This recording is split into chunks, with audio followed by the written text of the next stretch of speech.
As-tu déjà remarqué que dans notre société ce sont souvent les païens qui dirigent, prospèrent et occupent les plus hautes positions, pendant que beaucoup de chrétiens luttent, prient, jeûnent, mais restent dans la pauvreté? Pourquoi ceux qui ne connaissent pas Dieu semblent réussir, pendant que ceux qui chantent, dansent et vont à l'église chaque dimanche peinent à s'en sortir? Ce n'est pas un hasard. C'est un manque de connaissance et d'application des principes spirituels. Dans cette vidéo, on va te révéler les véritables raisons pour lesquelles de nombreux chrétiens n'occupent pas les places de pouvoir et de richesse. On parlera de sacrifice, d'humilité, de travail, d'unité, de gratitude, et de tout ce que le royaume de Dieu attend de nous pour manifester la prospérité. Et reste bien jusqu'à la fin, car ce que tu vas apprendre peut totalement changer ta vie. Alors prends ton carnet, installe-toi bien, et prépare-toi à ouvrir les yeux sur les clés que beaucoup ignorent. Manque de sacrifice véritable, le plus grand frein à la prospérité du chrétien.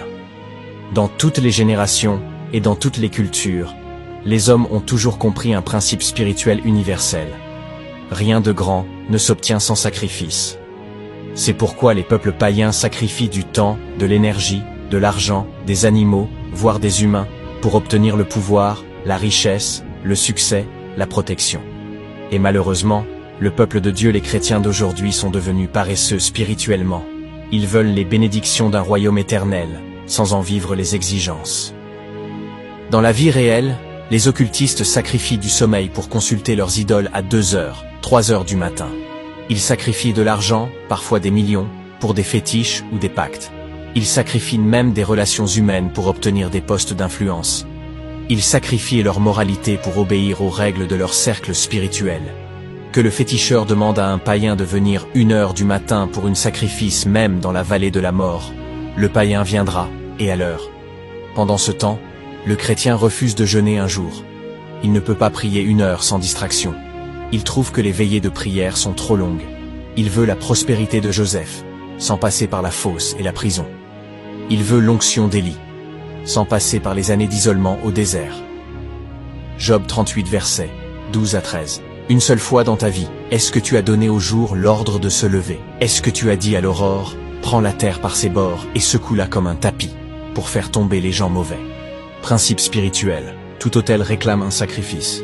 Il n'y a aucune puissance dans le monde, ni dans le monde visible ni invisible, qui se manifeste sans un autel, et aucun autel n'agit sans un sacrifice. C'est une loi spirituelle. Le royaume de Dieu est bâti sur un sacrifice, celui de Jésus-Christ.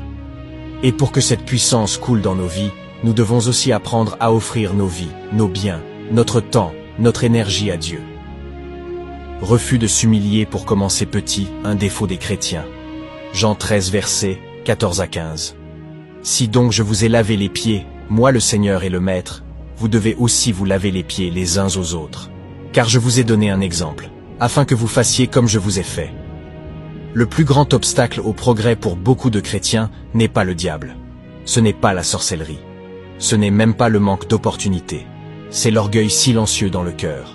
Un orgueil qui refuse de commencer petit, de s'humilier, de descendre pour que Dieu l'élève. Jésus notre Maître est l'exemple absolu d'humilité. Jésus-Christ, le roi des rois, le Fils du Créateur de toutes choses, a accepté de naître dans une étable, au milieu des animaux, de grandir comme charpentier, fils d'un simple ouvrier, de laver les pieds de ses disciples, une tâche réservée aux esclaves, de mourir nu et humilié sur une croix, entre 2 brigands. Et nous, ses disciples, voulons la gloire sans la croix. Nous voulons l'onction sans la soumission. Nous voulons la grandeur sans passer par la poussière. Beaucoup de chrétiens aujourd'hui disent « Je suis enfant de Dieu, je ne peux pas faire ça. Moi travailler comme apprenti, jamais. Nettoyer, vendre au marché, faire taxi-moto, c'est humiliant. Commencer un petit commerce? Je préfère attendre un miracle. » Mais Dieu ne bénit pas les rêveurs orgueilleux. Il bénit ceux qui acceptent de commencer avec rien et de lui faire confiance pas à pas. Le royaume de Dieu est bâti par des gens humbles. Zacharie 4, verset 10. Qui est-ce qui méprise le jour des petits commencements? Dans la Bible, tous ceux qui ont marqué leur génération ont commencé petits. David a commencé comme berger dans le secret avant de vaincre Goliath. Joseph a commencé comme esclave et prisonnier avant de devenir premier ministre. Ruth a commencé comme glaneuse dans les champs avant d'épouser Boaz. Mais aujourd'hui, les chrétiens veulent commencer directement au sommet. Ce n'est pas biblique. Ce n'est pas spirituel. Ce n'est pas réaliste. Pendant ce temps, les païens acceptent l'humiliation.